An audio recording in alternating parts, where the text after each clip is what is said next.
فلسفی and education process میں اگلا پوائنٹ فلسفی اینڈ میتھڈز آف ٹیچنگ کا ہے، یعنی فلسفے اور ٹیچنگ کے جو میتھڈز ہیں ان میں آپس میں کیا تعلق پایا جاتا ہے.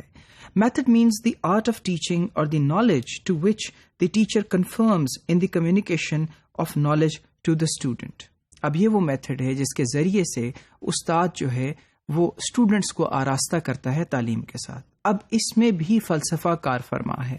کس طرح سے کہ اگر ہم ڈفرینٹ فلوسافیکل اپروچز کو دیکھیں تو some people are egalitarian in nature, they follow the liberal model, جس کے اندر آپ اسٹوڈنٹس کو بھی اتنا رائٹ دیتے ہیں، خود آپ کے پاس بھی اتنا رائٹ ہوتا ہے بولنے کے لیے. کچھ فلاسفیز ایسی ہیں جس کے اندر the teacher is the speaker and it is rather a passive process, جبکہ کچھ پروسیسز ایسے ہیں جس طرح ہم بات کرتے ہیں ڈائلاگ کی، جب ہم بات کرتے ہیں ڈائلیکٹ کی، جس کو ہمیں سوکریٹیز نے انٹروڈیوس کرایا، جس میں it's a two way communication that students have a right to speak, teacher has a right to speak, and then they argue with each other and then come to a point of conclusion جس پہ وہ کچھ نہ کچھ جو ہے وہ نیا حاصل کرتے ہیں. تو پھر ٹیچنگ میتھڈس جو ہیں ان کے اندر بھی فلسفی کا ایک بہت اہم رول جو ہے وہ موجود ہے. The effectiveness of this teaching learning process depends to a great extent on the nature or art of communication. اب یہی جو کمیونیکیشن ہے جس کے پیچھے ایک فلسفہ ہے، اسی پہ ڈیپینڈ کرتا ہے اس سارے پروسیس کی کامیابی. This art of communication or the classroom techniques are satisfactorily tackled by philosophy. اور یہ اسی وقت اطمینان بخش ہو سکتے ہیں جب اس کے پیچھے ایک فلسفہ یا ایک سوچ کار فرما ہو. فلسفی اینڈ ایجوکیشنل ایڈمنسٹریشن.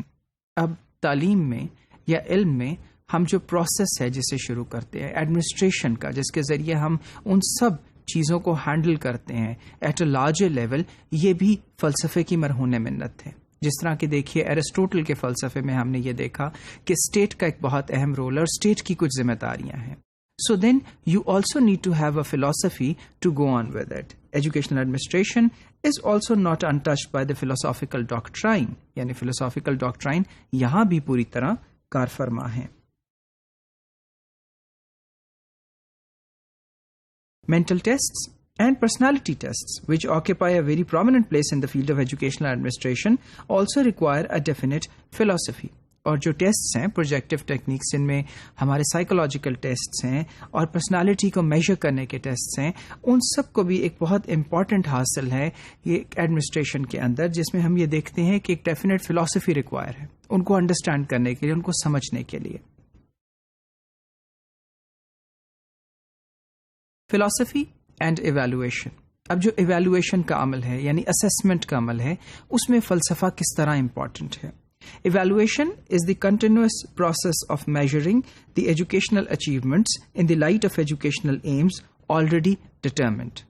اب جو ایویلویشن ہے یہ ایک ایسا پروسیس ہے جس میں ہم میجر کرتے ہیں ایجوکیشنل اچیومنٹس کو، جو کہ ڈپینڈنٹ ہیں ان ایجوکیشنل ایمز کے اوپر جن کو ہم پہلے مختص کر چکے ہیں، جن کو ہم پہلے مارک کر چکے ہیں یا ہائی لائٹ کر چکے ہیں، کہ اگر وہ ایمز اور آبجیکٹیوز اچیو ہوتے ہیں تو اس لیول پہ ہم اس کو ایویلویٹ کرتے ہیں. So then on the basis of evaluation, there is also a philosophical doctrine which was inculcated in the process at the time when we were establishing the objectives. یعنی جب ہم ایمز کو مختص کر رہے تھے تو جو فلسفہ ہم نے سوچا تھا آخر کار ایویلویشن کے ٹائم پہ بھی ہمیں اسے ہی استعمال میں لانا ہوتا ہے. And finally educational aims are determined by philosophy of life. اور ایجوکیشنل ایمز جو ہیں وہ چونکہ زندگی کے فلسفے سے ریلیٹڈ ہوتے ہیں، جو ہم زندگی میں کرنا چاہتے ہیں اس کے مرہون منت ہوتے ہیں. تو the first step of evaluation is the clear knowledge of educational aims. تو پھر جو پہلا اسٹیپ ہے ایویلویشن کا وہ یہی ہے کہ ہم اپنے ایجوکیشنل ایمز کے بارے میں، جن کی بیسس پہ ہماری اپنی فلسفی موجود ہے، اس کے بارے میں بہت کلیئر ہوں.